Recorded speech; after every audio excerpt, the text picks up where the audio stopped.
This is the history and background of film noir and neo-noir films. Here I made a carousel of pictures of films from the 1940s with Stranger on the Third Floor, which I believe was one of the first film noirs to be made, and it was directed by Boris Ingster and starred Peter Lorre. Then there's films such as In a Lonely Place, The Third Voice, which was made in the 1960s, and some other films. The Yards, which was a neo-noir made in 2000s, and then Black Swan, which is one of the most recent, made in 2010. And I didn't actually realise it was a neo-noir till I did my research and saw that a lot of the typical conventions, such as dark locations and kind of evil femme fatale, were involved, and then I realised that it was. Then over here I did a document on the history of film noir. I started talking about the first film noir to be made, The Stranger on the Third Floor, which was directed by Boris Ingster and co-written by Nathaniel West. Stranger on the Third Floor, classed as one of the first true films of the classic period.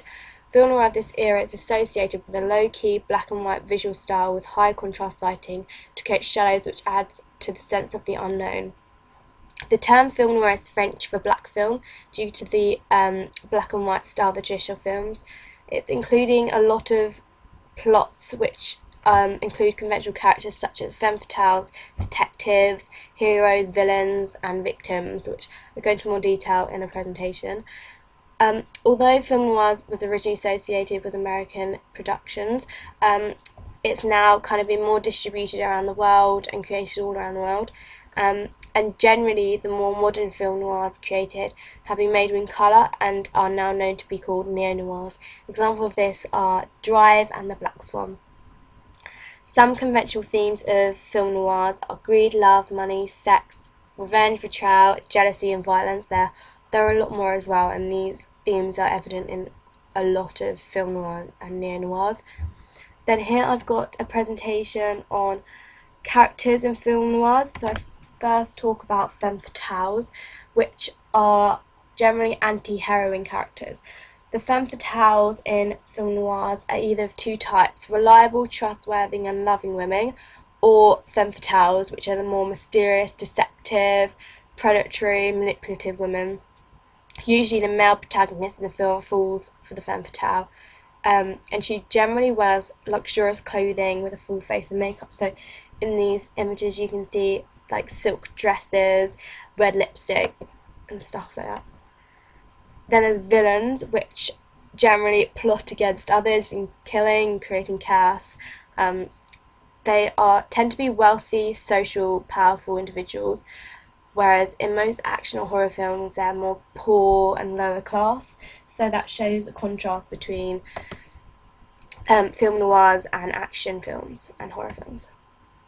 There's an anti-hero of the film, which is commonly known as the protagonist. Generally alienated from society, faces moral decisions, and all sorts of things like that. And then down here I've got some slides which show different locations of film noirs. So the first one is taken from LA Confidential. It's a mid-shot showing these shutter blinds, which are actually a coding convention of film noirs and neo-noirs.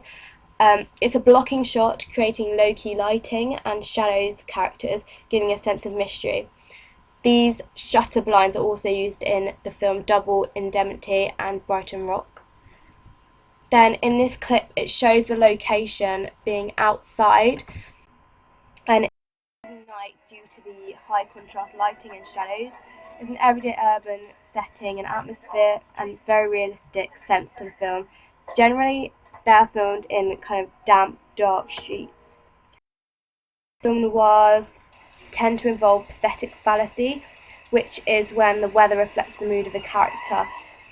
Here it's emphasising a dark, sad atmosphere due to the rain, making the audience empathise with the character's mood. So this is taken from LA Confidential, and as you can tell, the characters are feeling quite sad and angry, so it's raining and it's very dark outside.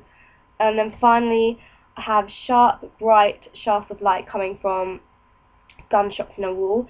These are very striking and create atmosphere of mystery, and also the kind of rustic room with all the chairs and the kind of dust and ash in the room create a very old, mysterious atmosphere as well.